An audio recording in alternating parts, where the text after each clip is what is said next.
Boa noite a todos que nos acompanham nesta noite de quinta-feira. Pelo menos aqui em Santos, aqui na região, chovendo bastante, né? Choveu muito agora fim de tarde, né? E estamos transmitindo para o mundo inteiro pela internet, né, amigo? Os canais que ela usa, né? Use Regional, da Baixada Santista e Vale do Ribeira, canal do Departamento da Família, toda quinta-feira. Nós nos encontramos aqui, não é, Beni Coquito? É isso aí. E hoje está bombando, porque o convidado é mais do que especial, né, Beni Coquito? Nós temos dado uma volta pelo Brasil aí, a cada semana nós temos um convidado de um estado diferente, né? E hoje nos honra muito receber esse amigo que é do Rio de Janeiro, né? E nós ficamos felizes porque no nosso grupo também nós temos muitos amigos que são da AME aqui da Baixada Santista, né?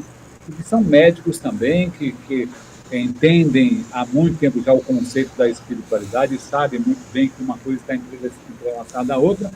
E nessa fase pandêmica, nessa fase de transição planetária, né? Ainda bem que a medicina está entendendo mais ainda a responsabilidade, a necessidade da espiritualidade em nossas vidas. Dr. Paulo César Frutuoso, prazer ter o senhor com a gente nessa noite. Muito bem-vindo. Boa noite, amigos. Uma honra esse convite da União das Sociedades Espíritas do Estado de São Paulo, dos colegas médicos, das AMEs que estão cada vez mais proeminentes no nosso país, e isso vai se espalhar por todo o planeta. E imensamente grato pelo convite e pela possibilidade de nós estarmos aqui compartilhando algumas informações que nós fomos recolhendo aqui no Rio de Janeiro, no Centro Espírita Lar de Frei Luís. Estamos aqui às ordens. Doutor, para as pessoas entenderem mais melhor, o Lar de Frei Luís fica em qual local no Rio de Janeiro? Olha, o Lar de Frei Luís fica no bairro de Jacarepaguá. É uma instituição com aproximadamente 120 mil metros quadrados de extensão. Eu acho que eu tenho até uma fotografia aérea entre as minhas imagens que serão apresentadas. E, curiosamente, é o maior centro espírita do estado do Rio de Janeiro. E o maior centro espírita do estado do Rio de Janeiro é comandado pela entidade católica, Frei Luís, ainda assessorado por outras entidades católicas, Padre Isabel, Frei Leonardo, Frei Beneditino Keller, Frei Rogério. É uma coisa fantástica. Nós aqui nos dividimos em católicos, espíritas, protestantes, judeus, maometanos, para o Criador, que eu não entendo, por enquanto só sei que ele existe, porque o universo não pode ser obra do acaso, nem a vida pode ser obra do acaso.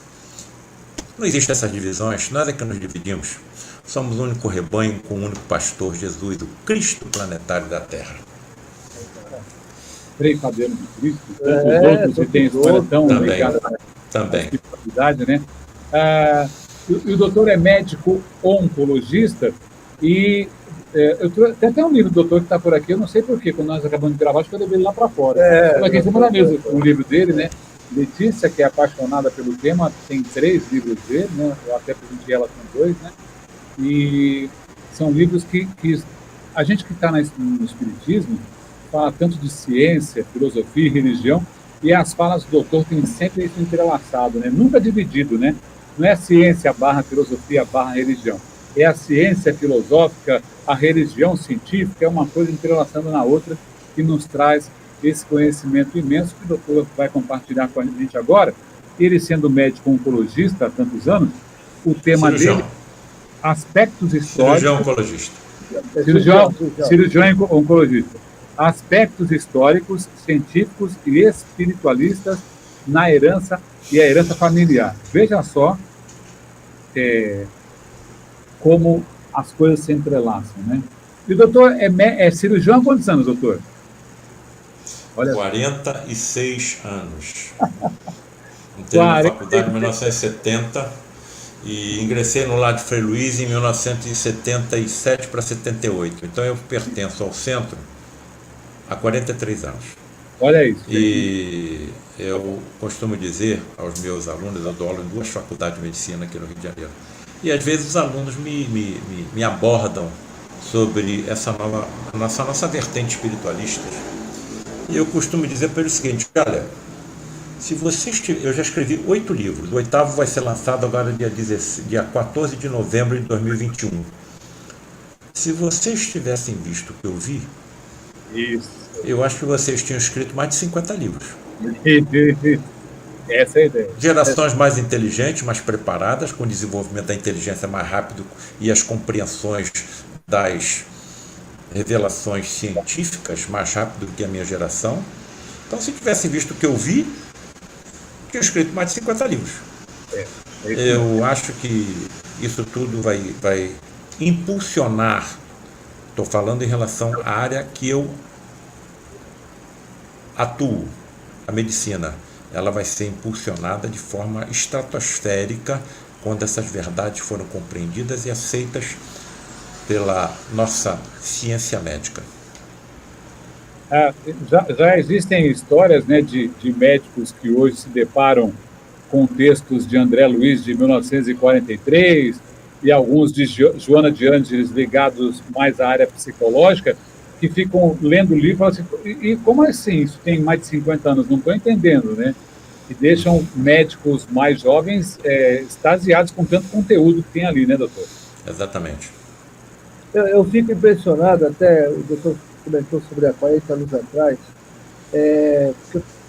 também sou 60, eu tenho 56 anos, e 40 anos atrás, um médico começar com essa linguagem espiritual, realmente deve ter tido um choque, né, doutor? Porque a linguagem médica 40 anos atrás, eu acredito, não é minha área, mas eu acredito que não caberia, né? Como fazer esse parâmetro do mundo espiritual e o mundo físico, né?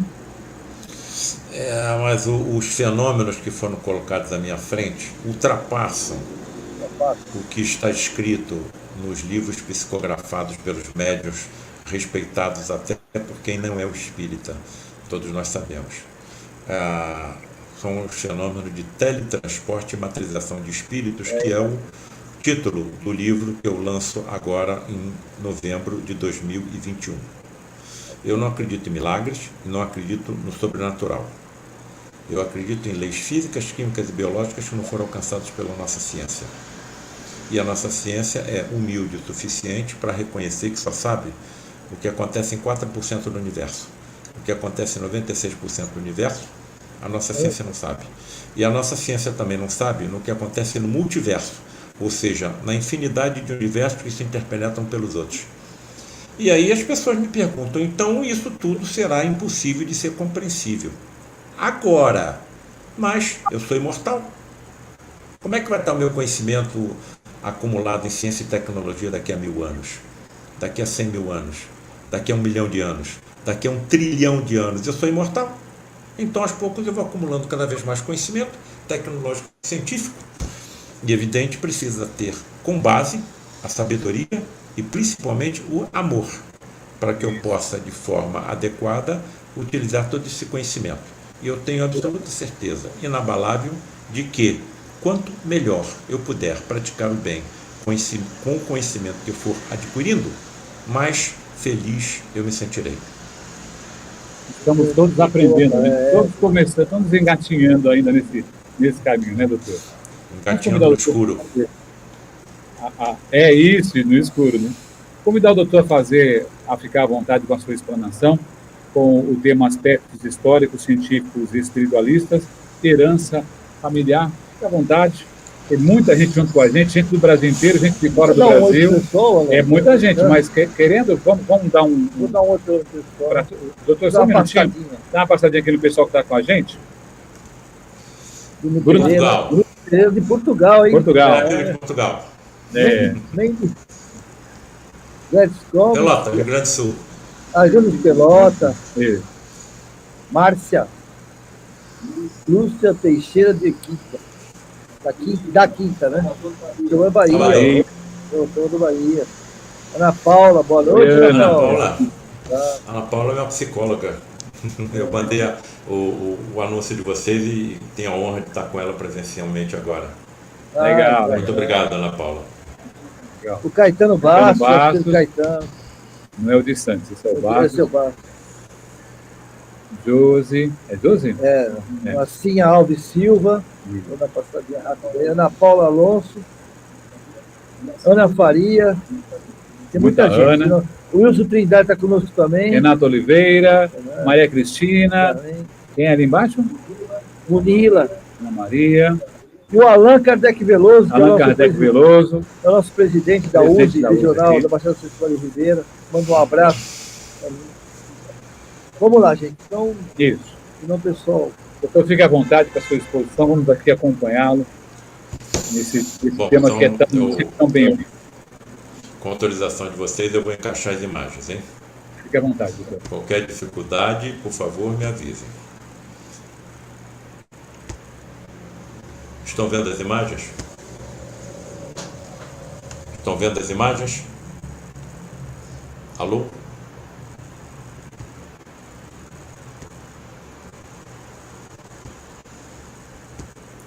Amigos, estão me ouvindo?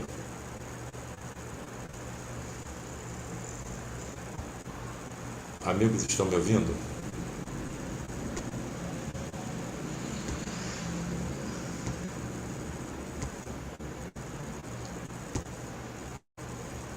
Estão me ouvindo?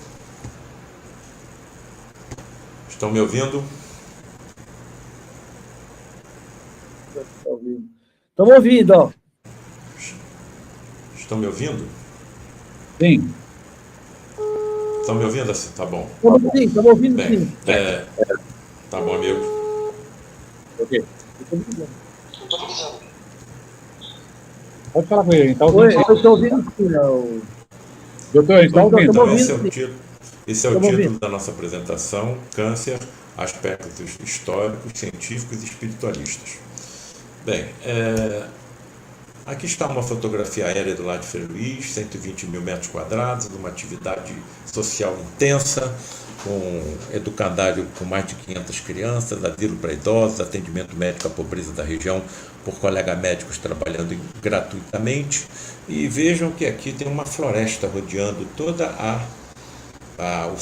o Lar de Frei Luís. Aqui no seio dessa floresta que está incrustado o Santuário de Teletransporte e Materialização de Espíritos, fenômenos que eu acompanhei durante 40 anos aqui no Lar de Frei Luís.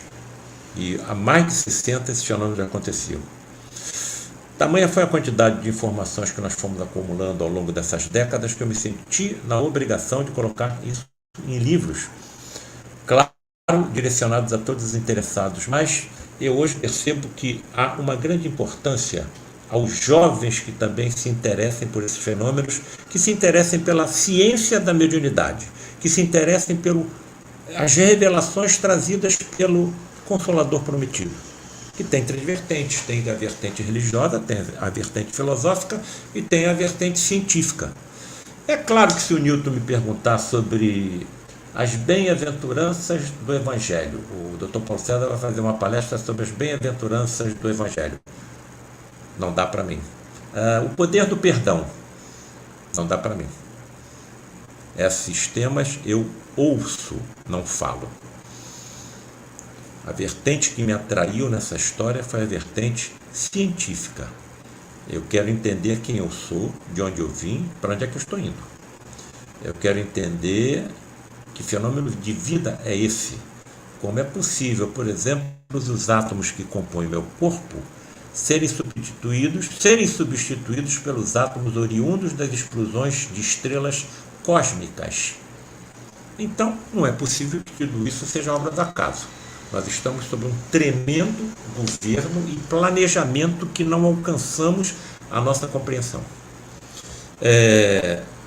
O que nós vamos apresentar hoje? O título do nosso 7º livro, Câncer, Aspectos Históricos, Científicos e Espiritualistas. Lembrando que a área que eu mais atuo como médico e cirurgião é a área do câncer. Eu sou cirurgião oncológico, faço cirurgia geral, trabalho muito com vírus, cirurgias minimamente invasivas e sou também mastologista. E os pacientes que eu mais operei ao longo da minha vida como profissional foram portadoras do câncer da mama. Aqui estão as personalidades que mais atuaram no meu ingresso nessa vertente do câncer. Frei Luís, frade franciscano alemão, que veio para cá para o Brasil na primeira metade do século XX, se radicando na região do Rio de Janeiro, Serrana, em Petrópolis, onde realizou tamanhos prodígios que passou a ser considerado um verdadeiro santo. Até onde eu entendo, os prodígios que aconteciam com o Frei Luís estavam relacionados com a sua mediunidade. O Frei Luís era um poderoso médium. Mário Crefft, pai da cancerologia no país, onde eu tive a honra de trabalhar no hospital por ele criado, o Hospital Mário Crefft aqui no Rio de Janeiro, durante 20 anos. Frederic von Stein, os senhores não estão vendo aí a fotografia de um cirurgião aparamentado para entrar numa cirurgia. Os senhores estão vendo um espírito teletransportado, materializado. Tanto está materializado que impressionou uma chapa fotográfica. Perceba que ele está com lírio em suas mãos. Sabe de onde veio o Frei Luís? Do exército nazista. Perdão, sabe de onde veio o Frederic? Do exército nazista. Se aproximou do lar de Frei Luís porque o nosso educandário, com mais de 500 crianças, haviam judeus reencarnados. O ódio persistia. Só que caiu nas malhas do amor de Frei Luís, que também era alemão. E quando compreendeu os equívocos que tinha cometido e que continuava cometendo, ficou durante 10 anos sem se manifestar no nosso grupo. Quando voltou a se manifestar, o médium de efeitos físicos Gilberto Arruda já estavam presentes, e dentro de toda essa pesquisa que eu faço há 43 anos desses fenômenos, não encontrei nada igual que tenha acontecido, similar ao que eu vi acontecer no lar de Frei Luís. E percebam que o lírio nas mãos de Frederic é em homenagem a Frei Luís, por todo o bem que ele lhe trouxe. Porque Frei Luís, quando habitava aqui em Petrópolis, no convento, era ele quem cuidava dos jardins do convento e adorava lírios e violetas. Então Frederic, quando se materializou, se teletransportou e se materializou com lírio em suas mãos, em homenagem a Frei Luís. Curiosamente, percebam o detalhe. Frei Luís, alemão. Frederic von Stein, alemão. Mário Crefft, filho de alemães. Parece que tem algum planejamento por trás dessa história. Bem, quando eu comecei a escrever esse livro, as coisas não acontecem por acaso, eu não acredito no acaso. Essas informações caíram no meu colo. O paradoxo de Epicuro. Epicuro de Samos, filósofo da Grécia Antiga, viveu em torno de 341 a 271 ou 270 a.C. A frase dele é simbólica, é objetiva, exata. Se Deus existe, então por que o sofrimento e o mal existem? Qual é a definição de Deus para os nossos filósofos ao longo da história da humanidade? Um ser infinitamente perfeito em tudo. Ele é infinitamente justo, infinitamente bom, infinitamente sábio, onipresente, onisciente, onipotente. Se é um ser perfeito em tudo, por que ele permite, sendo o criador do multiverso, que o mal exista? Por que o câncer existe? Dentro da área histórica, eu apresento nesse livro por que o caranguejo é o símbolo do câncer. Os pesquisadores antigos, os médicos antigos, os biólogos antigos, perceberam que do foco central do tumor maligno, projeções invadiam os tecidos vizinhos ao tumor maligno. Projeções se interpenetravam pelos tecidos contíguos ao tumor primário e compararam essas projeções e penetrações ao caranguejo. O corpo do caranguejo seria o tumor principal e os prolongamentos que penetram nos tecidos adjacentes do tumor seriam as patas do caranguejo. Por isso o caranguejo foi escolhido pelos nossos antigos pesquisadores e que cuidavam dessa doença como o símbolo do câncer. Outra coisa curiosa, vejam a quantidade de células que podem compor um ser humano, evidentemente de acordo com a massa física de cada um de nós. Trilhões e trilhões de células. E a doença denominada câncer se inicia em uma única célula. Se inicia em uma única célula, teríamos trilhões e trilhões de probabilidade de contrair a doença. Era de se esperar, então, pela lógica, que toda a humanidade contraísse o câncer. Mas não é isso que acontece. Somente 40% da humanidade desenvolve a doença. Por quê? Porque não é qualquer célula que sofre a transformação maligna. Os nossos pesquisadores perceberam que quem sofre o conjunto de mutações que leva à transformação maligna de uma única célula são as chamadas células tronco adultas presentes em todos os órgãos, presentes em todos os tecidos. Para que fique claro o que eu estou querendo informar, eu vou pegar um exemplo que é a medula óssea, de onde se originam todas as células do nosso sangue periférico. Começa essa história, chamada diferenciação, na primeira divisão da célula tronco-mãe em duas células filhas. E dali começa a diferenciação que leva à formação de todas as células existentes no nosso sangue periférico, que são examinadas, por exemplo, nos exames de sangue, que todos nós já fizemos ao longo de nossa vida em algum momento. Mas há um detalhe que não pode passar despercebido.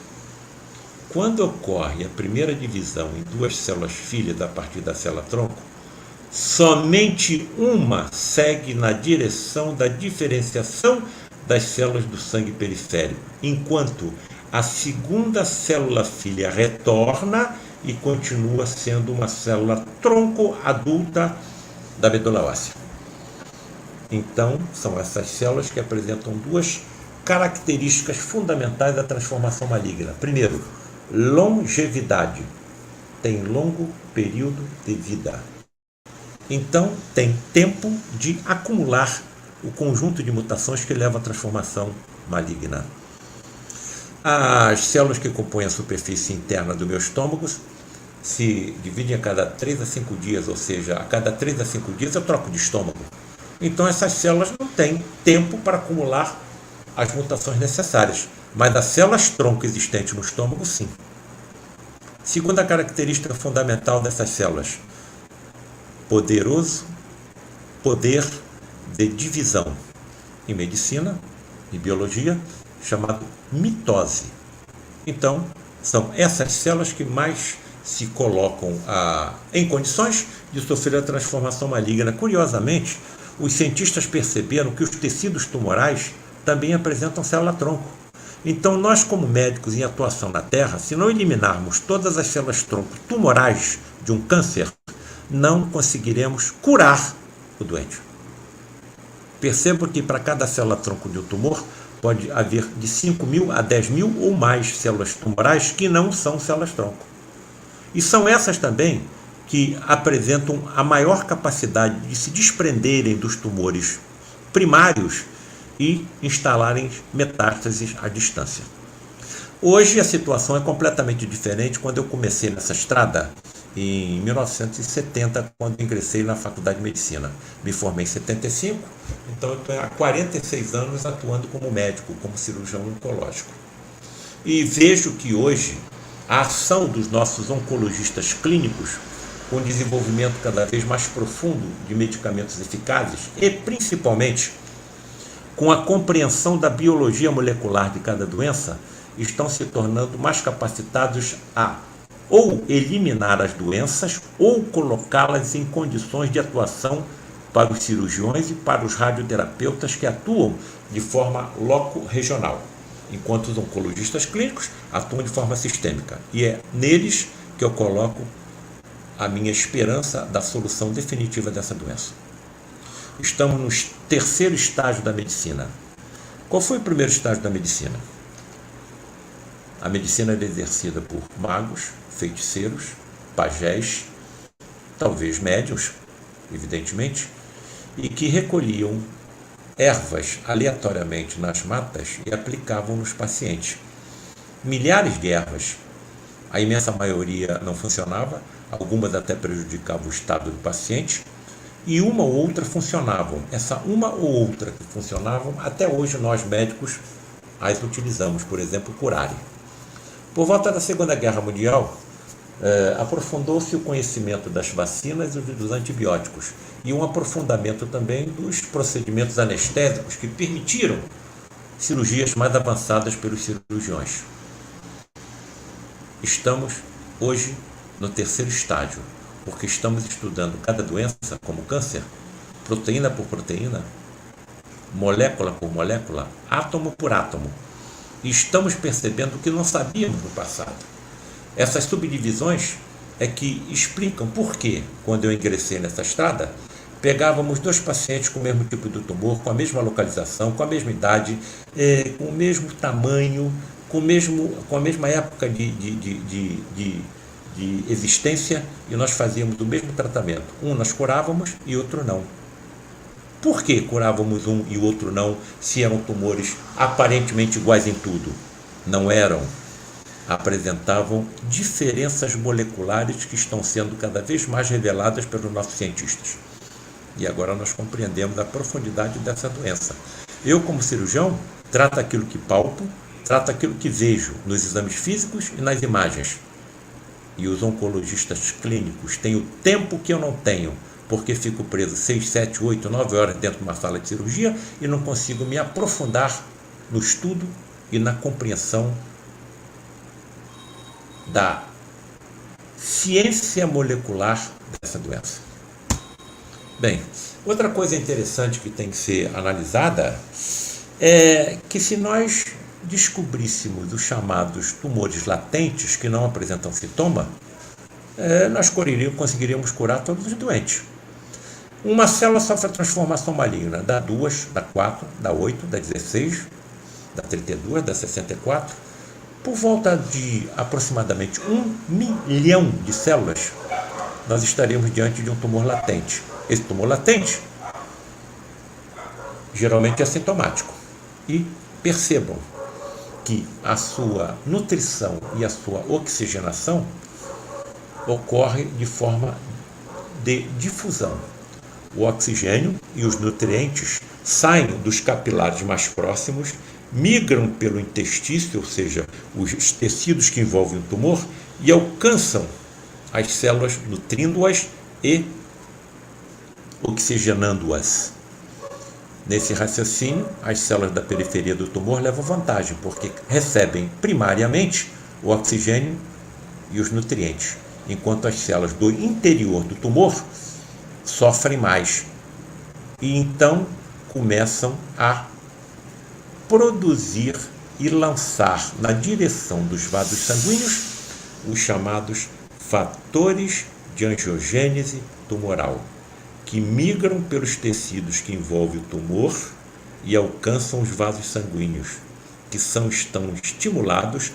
então estimulados a proliferar e caminharem na direção do tumor latente, que quando é alcançado, troca a sua nutrição e oxigenação de difusão para perfusão. E a faixa mitótica do tumor ultrapassa as chamadas células apoptóticas, daquelas que se autoeliminam por falta de oxigênio e nutrientes. E o tumor cresce, o tumor se dissemina e o tumor lança metástase para todos os locais anatômicos do corpo e levam o paciente à desencarnação. Então, se nós conseguíssemos detectar essa doença nas suas fases iniciais, curaríamos todos os pacientes com câncer. Me parece que isso é que está programado para o 4º estágio da medicina, que será o da medicina mediúnica. Até onde eu compreendo, os médicos do futuro serão poderosos médiums. Já somos médiums sem perceberem, mas seremos médiums declarados, com capacidade de dominar as imensas energias latentes em todos nós e, evidentemente, possuidores de outros sentidos mais evoluídos que hoje nós possuímos. Os geneticistas que acompanham a evolução, por exemplo, da espécie humana, estão nos dizendo que basta 10% do ADN para constituir um corpo igual ao nosso. Para que os outros 90%? Pesquisadores que dedicam a vida inteira a esse estudo estão nos dizendo que a nossa evolução não parou. À medida que evoluímos, trechos mais longos do ADN serão utilizados na confecção dos corpos dos homens e das mulheres do futuro, que serão mais perfeitos do que os nossos. serão, por exemplo, resistentes a uma série de doenças infecto-contagiosas, alérgicas e ao próprio câncer. Sem falar nos sentidos ultraevoluídos que também se desenvolveram, como, por exemplo, a visão por transparência, a visão microscópica, a visão ultramicroscópica. Calma, Paulo César, você tem certeza que você está no seu domínio completo mental? Você não está falando coisas assim absurdas, não?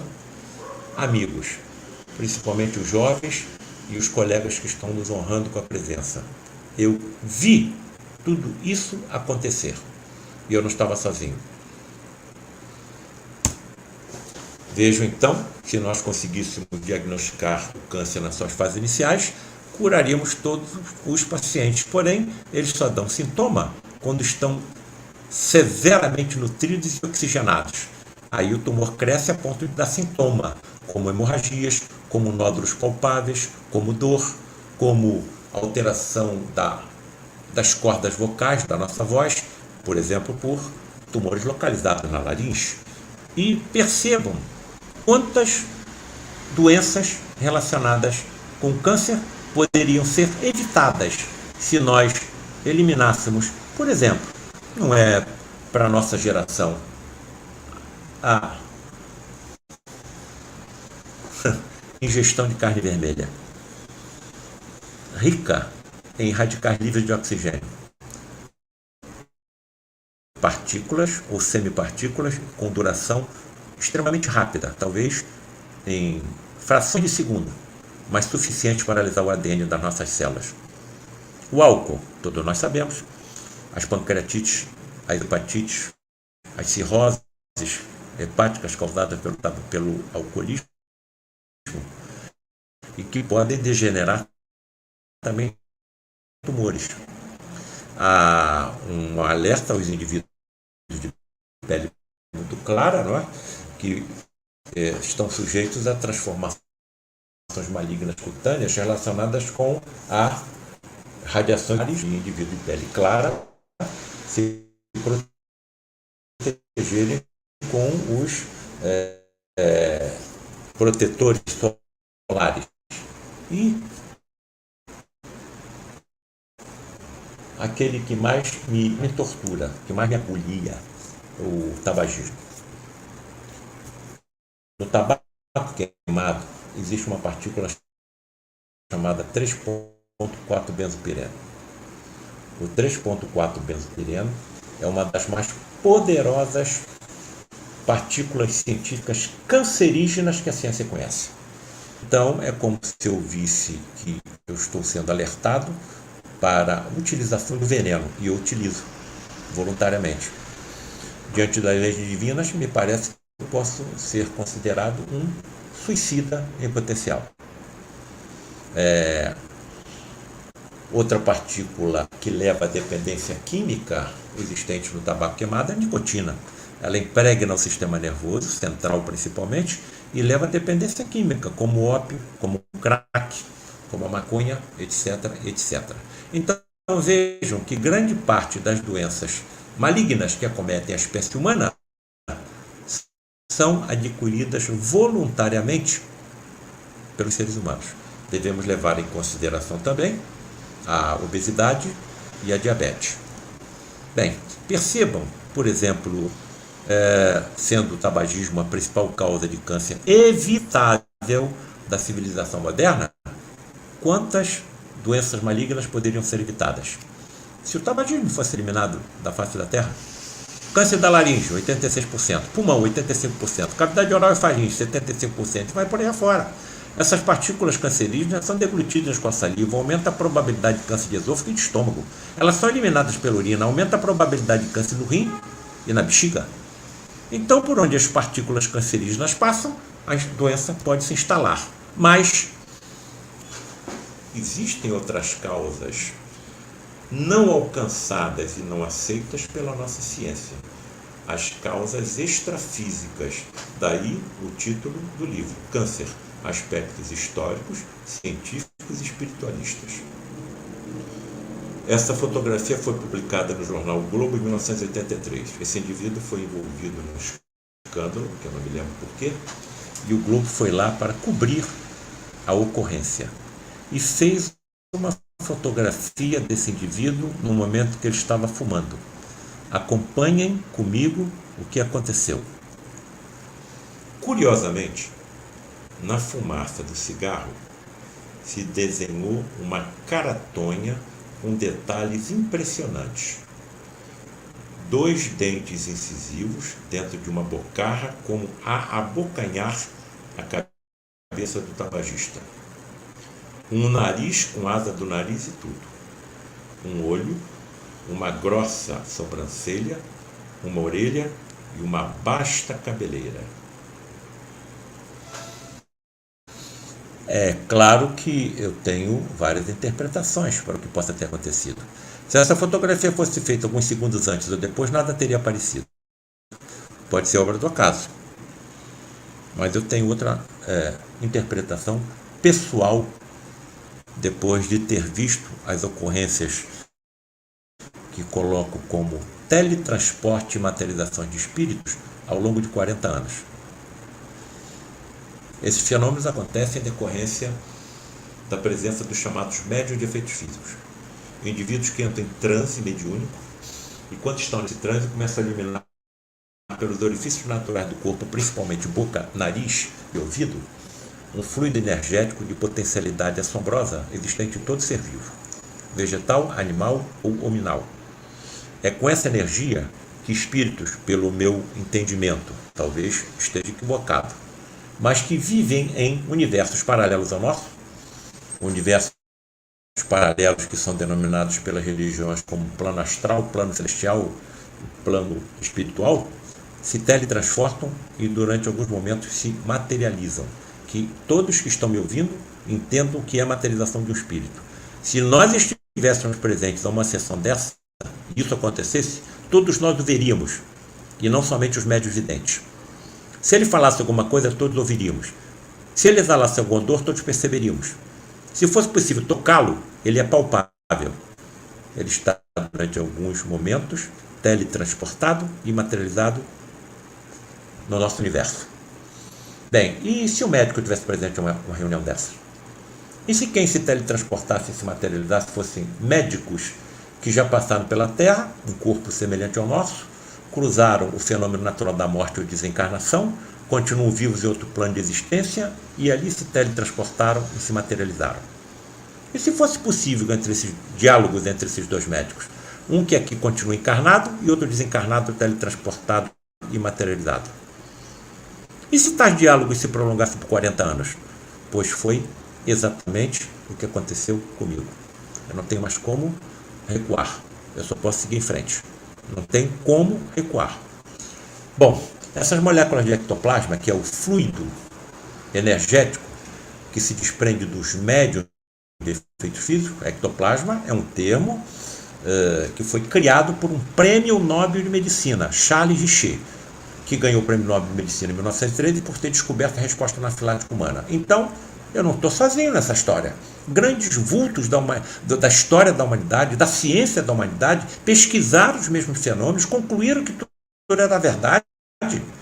Se foram colocados no meu caminho, eu não tenho mais como recuar.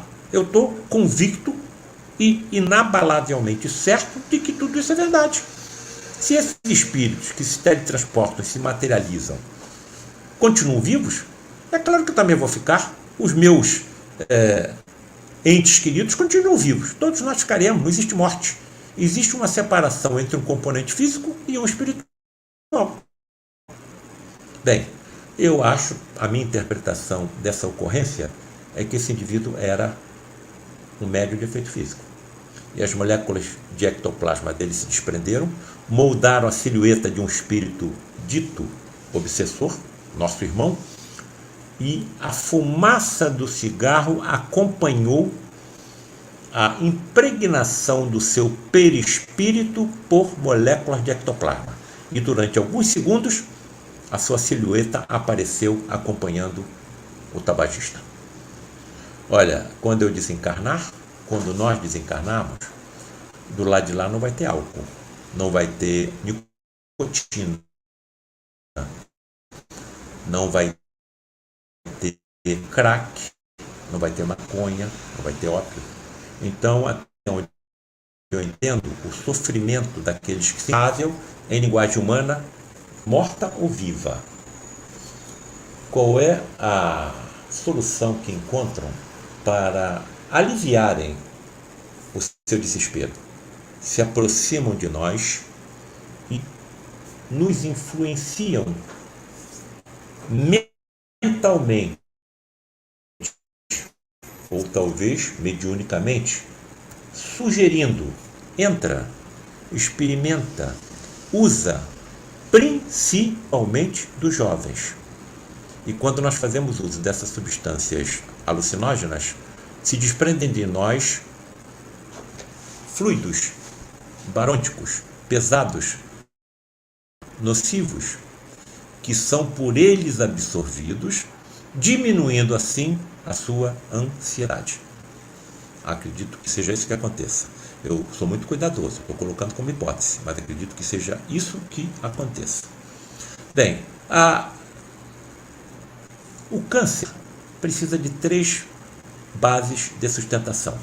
Eu comparo isso a uma trípode, um banco de 3 pernas. Tem uma perna, o banco cai. Tem 2 pernas, o banco cai. Não tem perna nenhuma, nem banco existe. Primeira perna, os chamados oncogenes. Oncogenes quando funciona errado. Quando funciona corretamente, proto-oncogenes. Com tremenda atividade na vida embrionária, porque são eles que estimulam o crescimento e a divisão celular. Podemos lembrar que a velocidade de crescimento de um feto pode ser similar, se assemelhar à velocidade de crescimento de um tumor maligno. Segunda perna do nosso banco, os chamados genes repressores. São os que desestimulam o crescimento e a divisão da célula.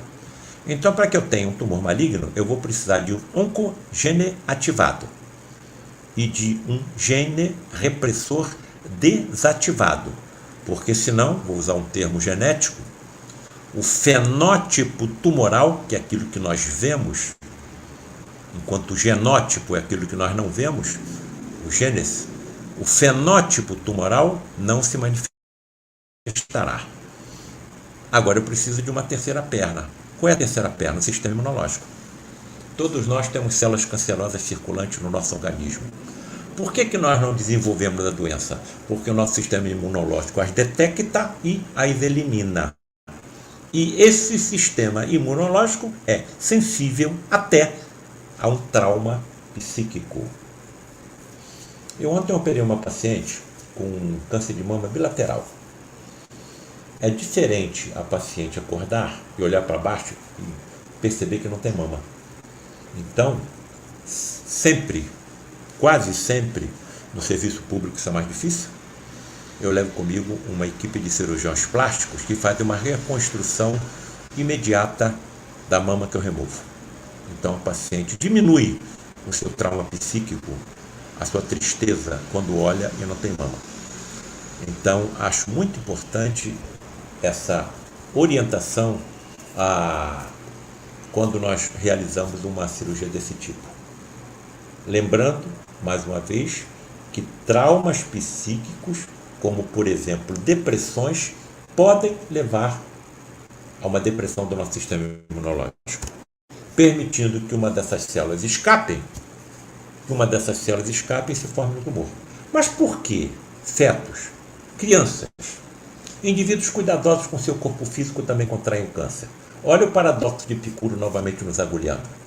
Tem cuidado com tudo, não fuma, não come carne vermelha em excesso, tem cuidado tendo a pele clara com o sol, não fazem uso de substâncias alucinógenas de álcool. Então por que contraem a doença? Onde estaria o Criador infinitamente perfeito em tudo? Paradoxo de Epicuro. Estamos no meio de uma encruzilhada. E essa encruzilhada está sendo formada pelas religiões e pela ciência. As religiões estão me conduzindo na minha vida física a um bom comportamento. Eu não devo roubar, eu não devo matar, eu não devo prestar falso testemunho. E de alguma forma me convenceram que eu vou continuar vivo depois do fenômeno natural da desencarnação, do óbito, da morte. Mas nada. Que espécie de corpo eu vou ter? Não sei. Necessitarei de algum alimento? Não sei. Onde eu vou morar? Não sei. Quem vai me sustentar? Não sei. Vou trabalhar? Não sei. Vou estudar? Não sei. Criança que falece em tenra idade continua crescendo? Não sei. Idoso rejuvenesce? Não sei. Cego volta a enxergar? Não sei. Paralítico volta a andar? Não sei. Quando eu me viro para a ciência, tudo é obra do acaso. Para a ciência, o canceroso é um azarado. Entre trilhões de células, ele teve o azar de uma única sofrer um conjunto de mutações que levaram à transformação maligna. Então, eu estou no meio dessa encruzilhada. E para sair dessa encruzilhada, alguém vai ter que voltar do outro lado da vida e me contar essa história.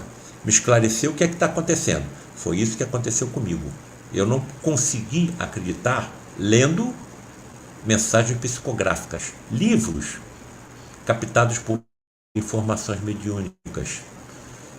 Eu não consegui acreditar porque alguém, médios videntes como o meu próprio pai, relatava o que estava vendo e que ninguém mais via.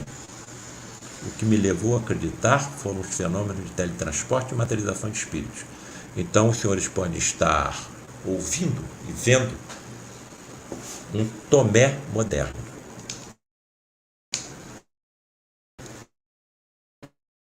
Tomé, vem cá, você coloca a mão aqui no meu punho. Tu está vendo a perfuração dos cravos que me pegaram na cruz? Coloca que atravessou a minha parede torácica e alcançou até o meu coração? Aí ele acreditou. Então, os fenômenos que foram colocados na minha frente, eu não tenho mais como voltar. Os fenômenos, então, que foram colocados foram o teletransporte, a transposição universal e materialização de espíritos. Fenômenos extremamente raros, dificílimos de serem conseguidos, porque estamos habitando um planeta de provas e expiações, com uma psicosfera extremamente densa e que é também povoado por miríades de espíritos pouco evoluídos, dedicados ao mal e que não têm nenhum interesse que essas revelações cheguem até nós. Qual é o interesse que um espírito daquele obsessor que absorve os fluidos de um tabagista tem de que essas revelações cheguem à humanidade, por exemplo, com confirmação científica? Então, a solução foi essa. Eu tinha que tomar uma decisão. Ou eu me volto para a esquerda e nada disso está acontecendo na minha vida. Quem é que vai se entregar anestesiado nas mãos de um cirurgião que acredita em fantasmas? E se esse cirurgião confessar que acredita em fantasmas cobertos por lençóis? Mas eu fui obrigado a acreditar. As reuniões de teletransporte e materializações ocorrem na escuridão completa porque os fótons da luz artificial e natural afetam o ectoplasma que se desprende do médium. Se você está numa escuridão completa, como é que você vê um espírito teletransportado e materializado? Porque quando ele sai da cabine, que funciona como um condensador dessas energias, ele sai emitindo luz pelo seu corpo, pelo fenômeno da bioluminescência astral. E todos esses grandes sábios, se eu tivesse uma tela maior, eu preencheria com muitos outros nomes da história e da ciência. Alex Carrel, prêmio Nobel de Medicina por ter descoberto a substância anticoagulante. Arthur Conan Doyle, médico, escritor, criador do personagem Sherlock Holmes. Alfred Russel Wallace, elaborador da teoria da evolução junto com Charles Darwin. Camille Flammarion, o maior astrônomo francês até hoje cultuado pelos franceses. William Crookes, um dos maiores físicos da história. Coloco nesse grupo Luiz da Rocha Lima, o maior homem que eu conheci na vida, presidente do Lar de Frei Luiz quando eu lá cheguei, e profundo estudioso da ciência da mediunidade, principalmente da mediunidade de efeitos físicos, extremamente rara. Então, eu não passo sozinho. Ciência, tinha estudado, testemunhado, pesquisado e comprovado que tais fenômenos eram reais. Eu nunca parei de pesquisar e de estudar, de procurar. Agora, não sabemos exatamente como acontecem. Então, nós estamos diante de fenômenos reais pelo empirismo, pela nossa observação. Ainda não sabemos exatamente como acontece. Agora, essas energias estão em todos nós. se exalam de forma mais fácil pelos médiuns de efeitos físicos, alguma coisa de frustrada no genoma, em algum ponto do ADN ainda não alcançado pelos nossos geneticistas, e também por envoltórios fluídicos extrafísicos que a nossa ciência não conhece. Exemplo: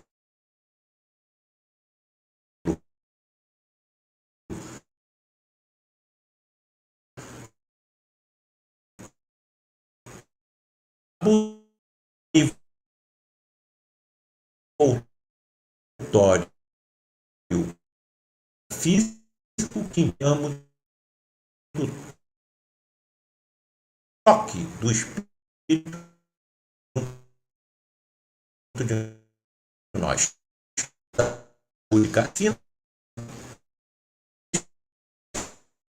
O ectoplasma está um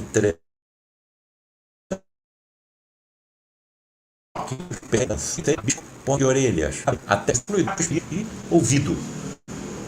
Então, era através desse médium Gilberto Arruda que os fenômenos não acontecem no lar de Frei Luís desde o dia 19 de junho de 2015, quando Gilberto Arruda teve a sua casa invadida, foi torturado e assassinado. Vejam a sina desses médiuns de efeitos físicos. Bom, esse livro, que foi o primeiro que eu escrevi, A Face Oculta da Medicina, se baseia em diálogos entre um médico encarnado e outro desencarnado, materializado pela ectoplasmia. Esse é um dos principais motivos que os mentores do planeta utilizam para autorizar que tais fenômenos dificílimos, perigosíssimos aconteçam. Atendimento de pacientes graves, principalmente cancerosos. Curiosamente, a área que eu mais atuo. Mais uma vez eu percebo que o acaso não existe. Algum planejamento deve estar por trás dessa história. Quem mais se materializa são médicos, trazendo uma medicina muito mais avançada em relação à nossa, inclusive trazendo equipamentos tecnológicos para utilização nos pacientes graves que levamos aos seus cuidados. Colegas, médicos que estão me assistindo, todos, está se descortinando à nossa frente uma ciência profundamente complexa, assustadora, que foge a qualquer tentativa com manipulação inteligente. Vós todos sois deuses. Aqueles que acreditarem nas minhas palavras farão as mesmas dobras que eu faço e outras maiores. E ele acalmava o mar e a tempestade e o vento. E nós vamos fazer no oceano, em relação ao que ele mobilizou em forma de energia para a organização de um planeta inteiro. Ele é o Cristo planetário da Terra. Um planeta inteiro foi por ele organizado, evidentemente com as legiões de espíritos sob seu comando, a partir de uma poeira cósmica desprendida do Sol. Então, o que um espírito dessa magnitude não poderia fazer? O espírito pulverizou todos aqueles que o usam. Orgulho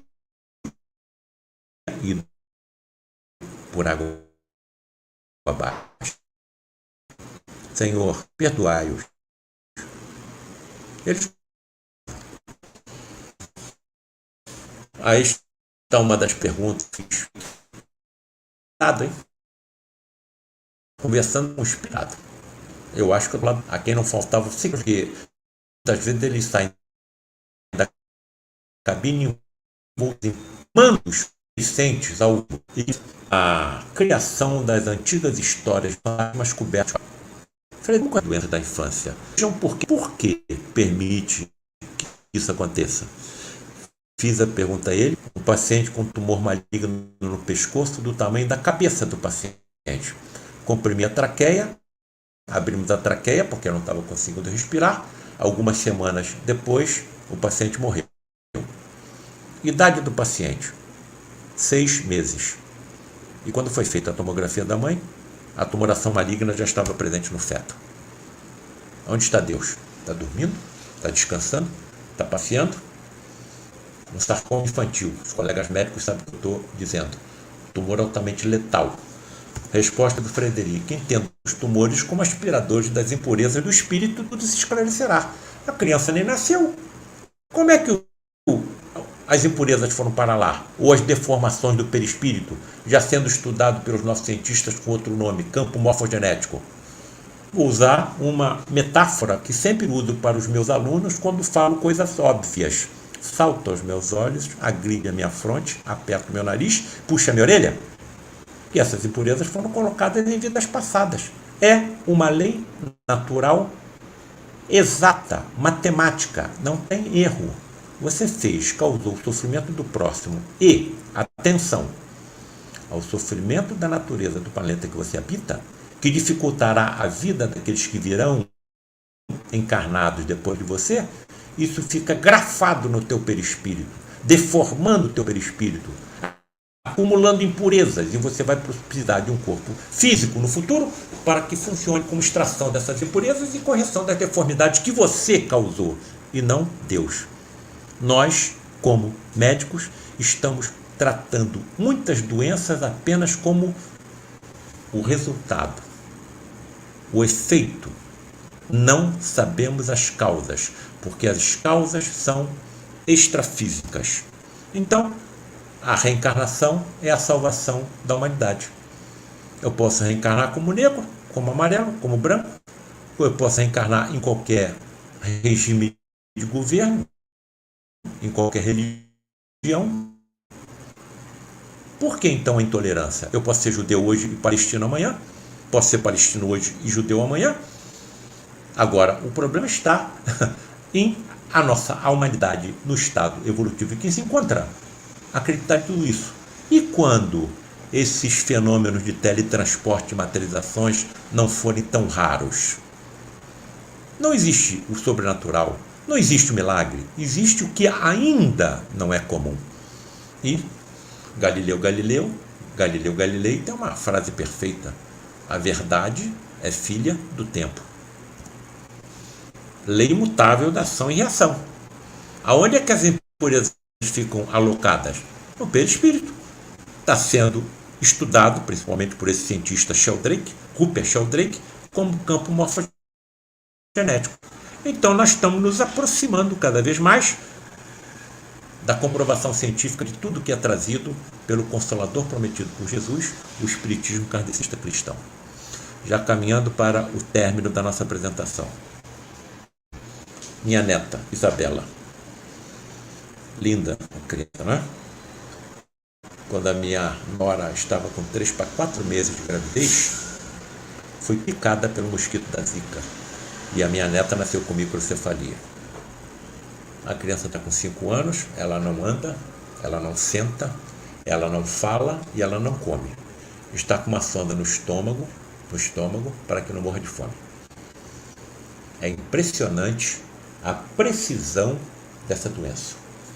Ela utiliza 4 seres vivos: vírus, inseto, gestante e feto. O vírus entra no mosquito, o mosquito pica a gestante, corre pela corrente sanguínea, o vírus atravessa a placenta e alcança o feto. Entre bilhões de células,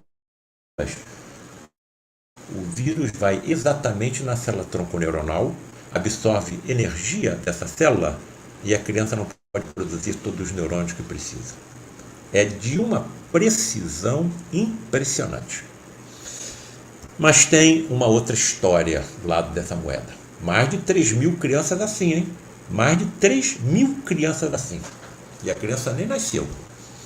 Pesquisadores da USP pensaram o seguinte: se esse vírus acomete células-tronco neuronal, o que aconteceria se nós injetássemos esse vírus em tumores malignos que acometem cérebros de criança? E fizeram isso. O que é verde é neurônio. O que é azul são células tumorais. O que é vermelho é o vírus da Zika. Implantaram tumores malignos infantis no cérebro de ratos, deixaram que a doença evoluísse, inclusive com metástases ósseas, e injetaram o vírus da Zika nos animais.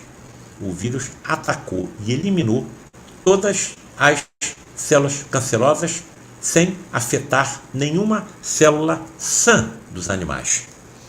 Tudo que é colorido é câncer. Injeta no animal o vírus da Zika. Tumores malignos no cérebro com metástases ósseas. Olha a coluna do animal toda comprometida. 1, 2, 3, 4, 5. A doença desapareceu completamente.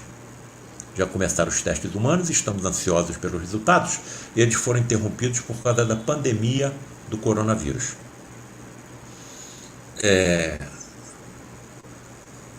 O mesmo vírus que está causando a microcefalia da minha neta é capaz de eliminar tumores malignos do cérebro de crianças? Só o espiritismo pode explicar uma coisa dessa. Esses espíritos, mais de 3.000, vieram com duas bagagens. Uma bagagem kármica, não sabemos exatamente o que aconteceu em vidas passadas, e uma bagagem missionária, trazendo a solução, talvez, para um terrível problema para os nossos neurocirurgiões infantis. Porque quando essas crianças desenvolvem esse tumor, tem que abrir o crânio, tentar tirar o tumor do cérebro, fazer radioquimioterapia e a maioria morre. O mesmo vírus que causa a microcefalia está eliminando essas doenças? Esses tumores malignos? Bem, e para terminar, o chamado câncer gástrico hereditário, já que pediram que nós ingressássemos na familiaridade, né? A transmissão familiar dessa doença. Olha aí, essa doença foi descrita em 1964, em famílias do povo Maori, da Nova Zelândia. Essa doença responde por 1 a 3% de todos os cânceres de estômago. Característica principal, não vou entrar muito em detalhe, hein? Mas a mutação de um gene chamado CDH1, que só foi identificado em 1998, ou seja, mais de 30 anos depois da descrição da doença. Percebam que acometem indivíduos jovens, até com 16 anos. Uma das suas características mais agressivas, multicentricidade, aparece ao mesmo tempo em vários pontos do estômago, mesmo de forma microscópica. Então, os cirurgiões têm que pensar, mesmo em tumores localizados, na remoção completa do órgão, porque a probabilidade de recidiva, já que existem múltiplos focos tumorais microscópicos, é muito grande. Olha o que esse pesquisador percebeu. No estudo dessa doença, 25 membros da mesma família mortos pelo câncer gástrico hereditário ao longo de 30 anos. Por quê? 25 membros da mesma família morreram pelo câncer gástrico hereditário, a mesma doença, ao longo de 30 anos. Por quê?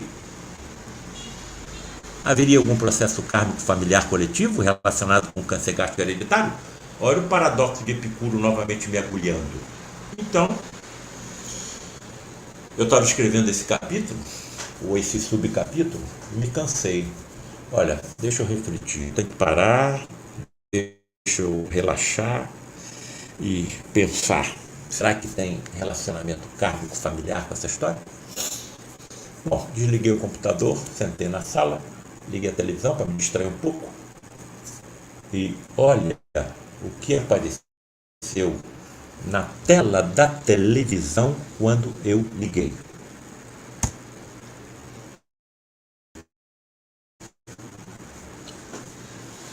anúncio dessa sequência, né? O Poderoso Chefão, que todos nós sabemos que trata da máfia italiana. Crimes horrendos ligados ao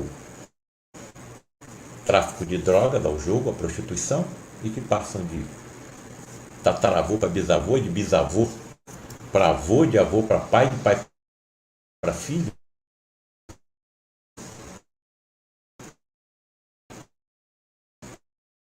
Meu Deus, será que isso é alguma coincidência? Ou estão médiums? Um deles, médico. Olha, amigos, eu estou escrevendo um livro assim aconteceu isso. Será que vocês poderiam, dentro da tua mediunidade poderosa, me confirmar se eu estou no caminho certo ou errado? Falei com um, mas não falei com o outro. Falei com o outro e não falei que tinha falado com o primeiro. Passaram-se alguns dias, os dois me ligaram. Olha, continua porque você está certo. Isso é um processo kármico, familiar, sim. Só o Espiritismo pode explicar uma coisa dessa. Então, eu não posso chegar ainda num congresso de medicina e dizer que egoísmo, cobiça, vaidade, orgulho, ciúme, despeito, prepotência e desespero causam câncer. O que eles vão fazer comigo? Esse camarada é maluco. Vamos caçar o diploma dele porque é impossível ele falar o que está falando. Porém, isso é verdade. Isso acontece. Eu tirei essa informação do livro Pensamento e Vida, escrito por Emmanuel. Porque tudo isso gera tensão psíquica, disfunção celular, consequentemente o quê? Depressão imunológica. Um dos pés da minha trípode, um banco com 3 pernas. Então, pode permitir o escape de alguma célula com mutações malignas. Ela escapa do sistema imunológico e instala uma doença. Então, o espírito é assim sempre, o árbitro da própria sorte. Pode prolongar os seus sofrimentos pelo endurecimento no mal ou abrandá-los ou abreviá-los por seus esforços em fazer o bem. Transcrição parcial do item 13 do Código Penal da Vida Futura, capítulo 7 de O Céu e o Inferno. Aí está o livro a ser lançado no dia 14 de novembro de 2021, aqui no Lar de Frei Luís, vai ser o 8º, né? Fenômenos de teletransporte e materialização de espíritos. E quem sabe, se eu continuar encarnado, sai também em 2022 o 9º, Genética e Mediunidade. E termino apresentando Santa Ágata, a protetora das mastectomizadas. Por quê?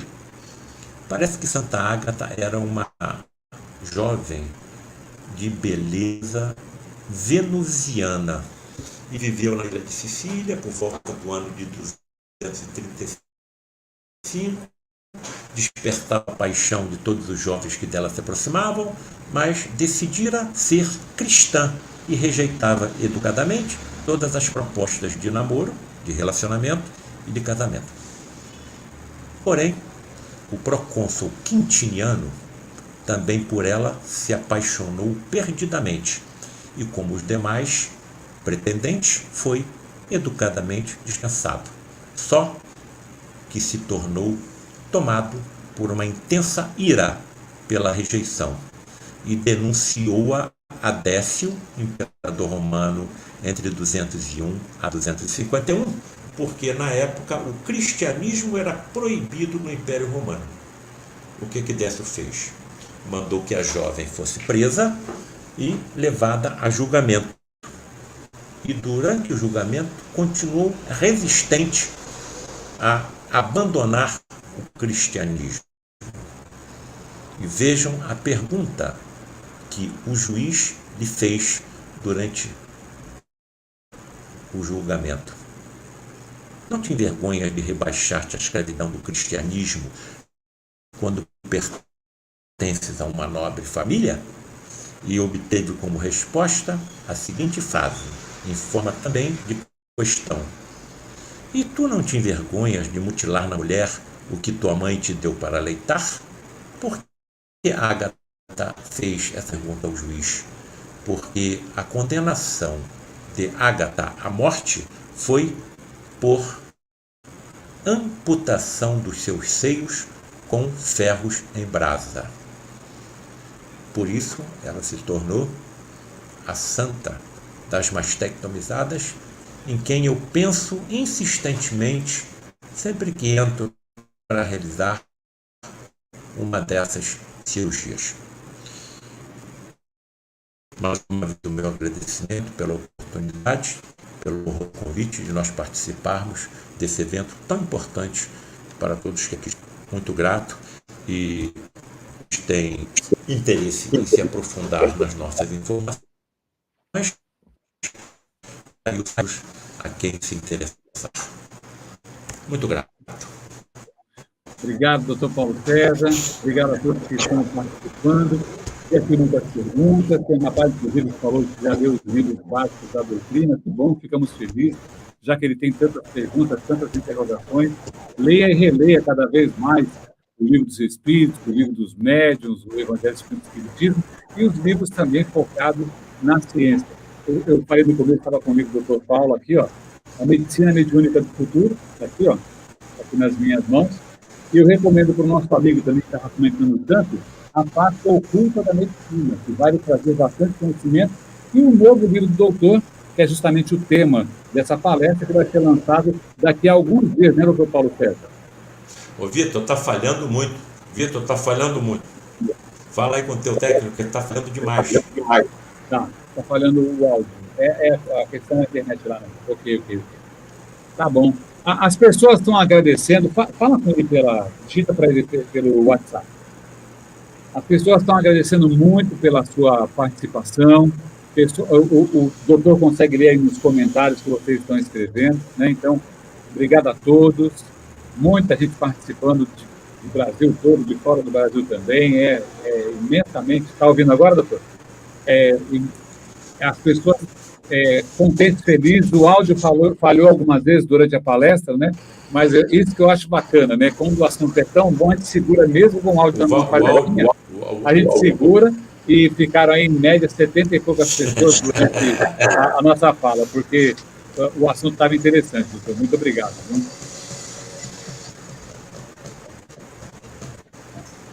Pode falar, né? Tem umas perguntas, né, Zé? Dá tempo de... É melhor não, porque está falhando, a gente vai ficar... É assim, doutor. Agora, se o doutor estiver me ouvindo, que a internet está falando um pouquinho, muitas das perguntas que foram feitas, o senhor respondeu durante sua fala. As pessoas estão mais elogiando. E algumas que podem ter, não ter sido respondidas, é o que eu recomendo que as pessoas procurem também na internet os vídeos do Dr. Paulo César Frutuoso no YouTube. Tem muita coisa bacana, né? Ele fala do Frei Luiz, sobre materialização, sobre ectoplasma, que são sempre informações interessantes dele, que é cirurgião há tanto tempo, médico oncologista, e fala com essa propriedade tanto da medicina humana, quanto também da medicina espiritual, que é um caminho que a humanidade está caminhando. Não é isso, doutor?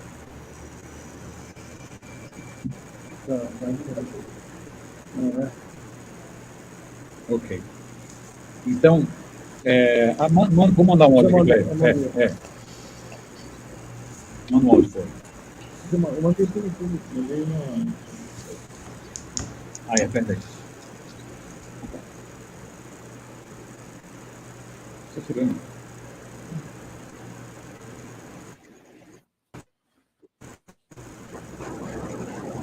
Doutor Paulo César, muito obrigado. Nós estamos vendo o senhor. Eu acho que o áudio está dando uma cortada. Obrigado. Agora sim. Agora estou ouvindo melhor. Muito obrigado, doutor. As pessoas estão aqui bastante. Aconteceram algumas perguntas, muitas delas o senhor respondeu. Muito grato pela sua participação. O doutor também vai participar daqui a uns dias da Semana Espírita aqui da cidade de Santos. Não é isso, José? Que que é? Sabe o que é? Mas ele vai participar daqui a uns dias da Semana Espírita aqui da cidade de Santos, né? E a gente vamos ter o mais próximo, 31 de outubro, ele vai estar na Semana Espírita de Santos. Obrigado, viu, doutor? O senhor conhece Santos, doutor Paulo? Conhece nossa região?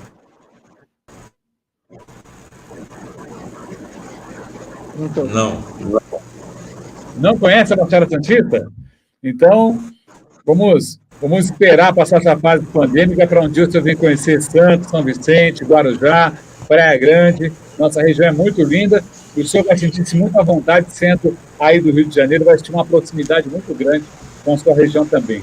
É tão linda quanto a região do Rio de Janeiro. Não tão linda, mas chega perto das belezas do Rio também, tá bom?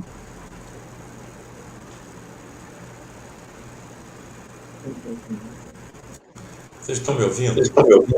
Sim, Estamos ouvindo, sim. estamos ouvindo. Pode falar, doutor. Despeça-se. Durante a apresentação, a minha voz correu mal. Durante a apresentação, houve uma variação. Eu acredito que é a internet, né? Mas 90% do trabalho foi excelente. O pessoal está elogiando bastante. Foi um momento realmente que de muito conhecimento, muito esclarecimento, que importantíssimo, muito assunto, os assuntos que realmente nos preocupa tanto, foi muito esclarecedor. Né? Então, pode ficar tranquilo que 90% se eu conseguir passar os outros 10, os 90%, os outros 10, da mesma maneira, acabou tudo agradável. Né? Só com a sua presença já se tornou agradável.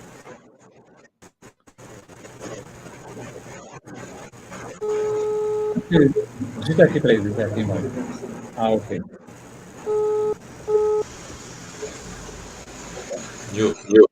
Oi, doutor Paulo. Eu não estou conseguindo ouvir quase nada. Eu não estou conseguindo ouvir quase nada, Nilton. Quer falar através do telefone? Pode se despedir, só se despedir que nós estamos ouvindo o seu direitinho. O nosso som não está chegando, mas o seu está chegando perfeito. Então, sim, pode dar o seu boa noite, pessoal. Você está me ouvindo? Estão me ouvindo perfeitamente? Sim. Então, sim, pode dar o seu boa noite. Posso pedir a amiga para dar boa noite, não posso? Isso, pode. Isso, pode.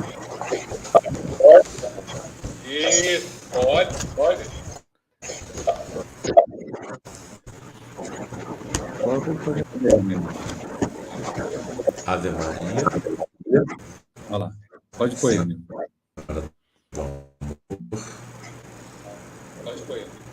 Ave Maria, Senhora do Amor, que ampare e redime.